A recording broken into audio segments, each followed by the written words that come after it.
ہمارا ٹیکس نظام کاروبار چلنے نہیں دے رہا، مگر IMF سے کیسے وعدے نبھانا ہوں گے؟ وزیر اعظم شہباز شریف کا اسٹاک مارکیٹ میں تقریب سے خطاب، بولے کشکول اور جوہری طاقت ایک ساتھ نہیں چل سکتے، بیرونی سرمایہ کار پاکستان میں صنعتیں لگانے کو تیار ہیں، چاہتا ہوں شرح سود مزید کم ہو کر 6% پر آ جائے، ہمارا ہدف معاشی نمو ہے، معاشی ترقی کے لیے سب کے ساتھ بیٹھنے کو تیار ہوں، اڑان پاکستان پروگرام سے معاشی ترقی اور سماجی خوشحالی ملے گی۔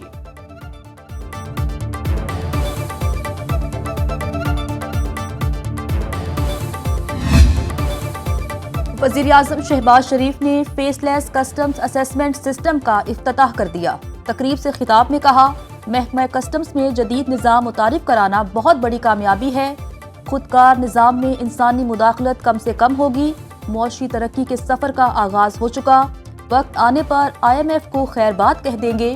وزیر اعظم کی شرجیل میمن کے گھر جا کر پوتے کی مبارکباد، سینئر صوبائی وزیر سندھ نے سندھی ٹوپی اور اجرک پہنائی۔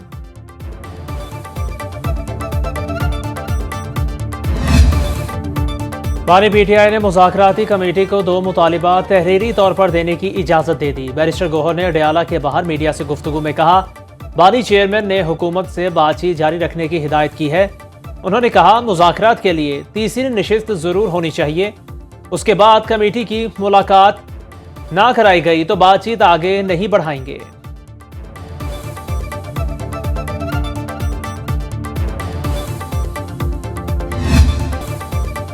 وردی فوج کی ہو یا پولیس کی، اس کو عزت دو۔ وزیر اعلیٰ پنجاب مریم نواز کا سرگودا یونیورسٹی میں ہونہار اسکالرشپ پروگرام کے تحت چیک تقسیم کرنے کی تقریب سے خطاب، کہا یہ مکافات عمل بھگت رہے ہیں، جو کہتا ہے جلاؤ گھراؤ کرو وہ آپ کا ہمدرد نہیں، کسی کے بہکاوے میں آ کر ملک کا امن خراب نہیں کرنا، جس کے اپنے بچے باہر ہیں وہ دوسروں سے کہتا ہے جلاؤ گھراؤ کرو۔ حسان نیازی نے وردی کی تضحیق کی، اس کو سزا ہوئی اور کریئر تباہ ہو گیا، آج اس کے والدین کے دل پر کیا گزر رہی ہوگی۔ مریم نواز نے Nawaz Sharif institute of cardiology Sargodha کی OPD 30 جون تک کھولنے کا ٹارگٹ دے دیا۔ اسپیکر کا کردار مذاکرات میں سہولت کاری ہے، بانی سے ملاقات کرانا نہیں۔ اسپیکر آفس کا ایاز صادق پر PTI کی تنقید پر رد عمل۔ ذرائع اسپیکر آفس کے مطابق اپوزیشن لیڈر عمر ایوب اور شیخ وقاص اکرم نے اسپیکر کو کوئی کال نہیں کی۔ شیر افضل مروت کے وائس میسج کا اسپیکر نے جواب دیا۔ شیر افضل مروت سے کہا گیا رانا ثناء اللہ سے رابطہ کریں۔ شیر افضل مروت کی بانی سے ملاقات کی درخواست حکومت تک پہنچا دی گئی۔ PTI کا اسپیکر سے موبائل فون پر رابطہ نہیں تو اسپیکر آفس سے رجوع کریں۔ بانی چیئرمین سے ملاقات کے لیے تحریک انصاف کو حکومت سے ہی رابطہ کرنا ہوگا۔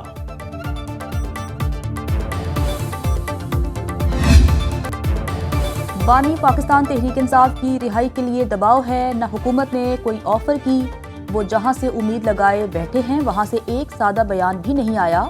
وزیر اعظم کے مشیر رانا ثناء اللہ کی نیوز کانفرنس، کہا بانی پاکستان تحریک انصاف کو جیل میں عدم سہولیات کا پروپیگنڈا کیا گیا، علیمہ خان نے زہر دینے کی بات بھی کی، یہ لوگ کسی بھی حد تک جا سکتے ہیں۔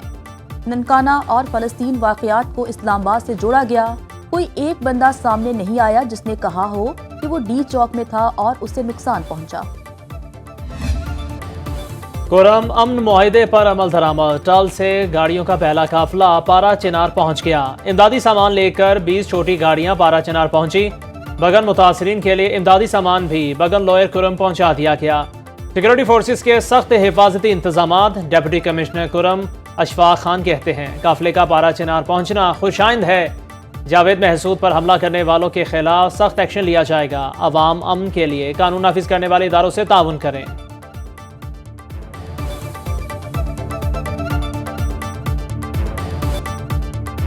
وزیر اعلیٰ KP نے خصوصی افراد کی مالی معاونت کے پروگرام کا اجرا کر دیا، صوبے کے 37,000 خصوصی افراد کو فی کس 10,000 روپے دیے جائیں گے۔ علی امین گنڈاپور نے خصوصی افراد میں مالی امداد کے چیک تقسیم کیے۔ تقریب سے خطاب میں کہا، آج سے سرکاری کاغذات میں معذور کا لفظ لکھنے کی ممانعت ہوگی، خصوصی افراد کو مواقع فراہم کرنے کی ضرورت ہے، تمام کمزور طبقات کی سرپرستی ریاست کی ذمہ داری ہے، بے سہارا لوگوں کی ذمہ داری صوبائی حکومت لے گی۔ KP حکومت کا خواجہ سراؤں کے لیے پناہ گاہیں بنانے کا فیصلہ۔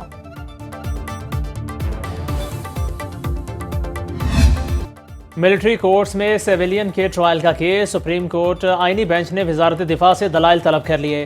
جسٹس جمال مندوخین نے ریمارکس دیے، بلا شبہ کوئی بھی قانون بنانا پارلیمنٹ کا اختیار ہے، پارلیمنٹ چاہے تو کل قانون بنا دے، ترچھی آنکھ سے دیکھنا جرم ہے۔ کس جرائم کا ٹرائل کہاں ہوگا اور وہ عدالت قائم کرنا بھی پارلیمنٹ کا آئینی اختیار ہے۔ جسٹس نعیم اختر افغان نے وکیل خواجہ حارث کو مخاطب کرتے ہوئے کہا، لگتا ہے آپ کی تیاری مکمل نہیں۔ جسٹس محمد مظہر علی نے کہا، آرٹیکل 233 بنیادی حقوق کو تحفظ فراہم کرتا ہے۔ جسٹس امین الدین خان کی سربراہی میں 7 رکنی آئینی بینچ آج پھر سماعت کرے گا۔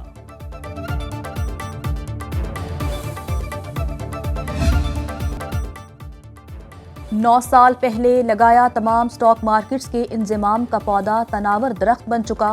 نائب وزیر اعظم اسحاق ڈار کہتے ہیں، پاکستان سٹاک مارکیٹ بلندیوں کی طرف گامزن ہے۔ 2017 میں سیاسی عدم استحکام سے معیشت کا پہیہ رک گیا۔ وزیر خزانہ محمد اورنگزیب کہتے ہیں، IMF معاہدے سے معیشت استحکام کی جانب گامزن ہوئی۔ سٹاک ایکسچینج کی ترقی ملکی معیشت پر سرمایہ کاروں کے اعتماد کا مظہر ہے۔ سرکاری اخراجات میں کمی کے لیے اقدامات کر رہے ہیں۔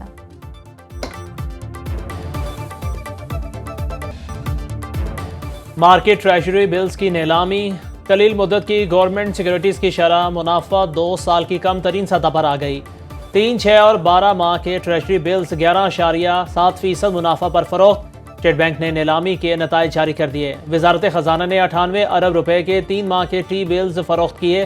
123 ارب روپے کے 6 ماہ کا ٹی بل نیلام کیا گیا۔ 212 ارب روپے قرض 1 سال کی ٹریجری بلز فروخت کر کے حاصل کیا گیا۔ نیلامی کا ہدف 250 ارب روپے رکھا گیا۔ بینکوں نے 1500 ارب روپے کی آفرز جمع کرائیں۔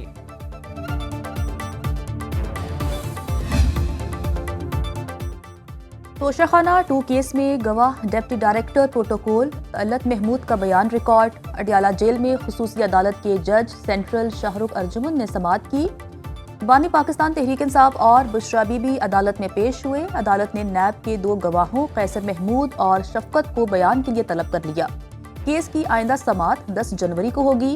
انسداد دہشت گردی عدالت اسلام آباد سے احتجاج کیس میں وزیر اعلیٰ KP علی امین گنڈاپور اشتہاری قرار۔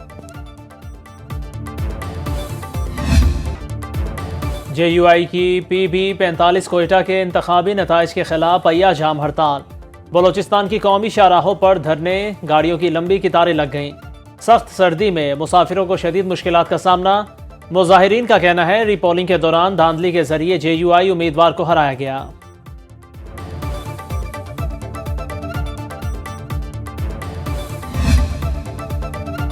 انٹرنیٹ میں خلل کے دوران پاکستان میں VPN کا استعمال کئی گنا بڑھ گیا۔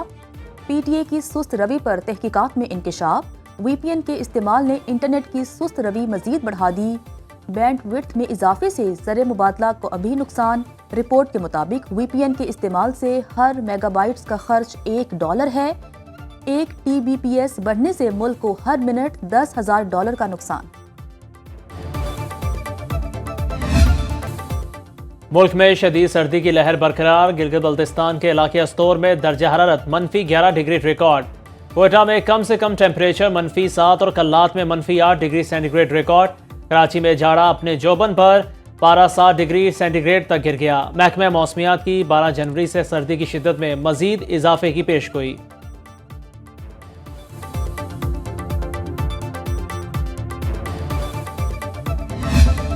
برف سے ڈھکی چوٹیاں، زمین پر بچھا سفید قالین اور گھنے درخت۔ مانسہرہ کے سیاحتی مقام وادی شوگران کے نظارے سحر انگیز۔ آسمان سے چاندی کی برسات نے زمین کو حسن بخشا تو سیاح بھی کھینچے چلے آئے۔ کسی نے گھڑ سواری کی تو کسی نے زپ لائن کا لطف اٹھایا۔ ایک دوسرے پر برف کے گولے پھینک کر بھی خوب انجوائے کیا۔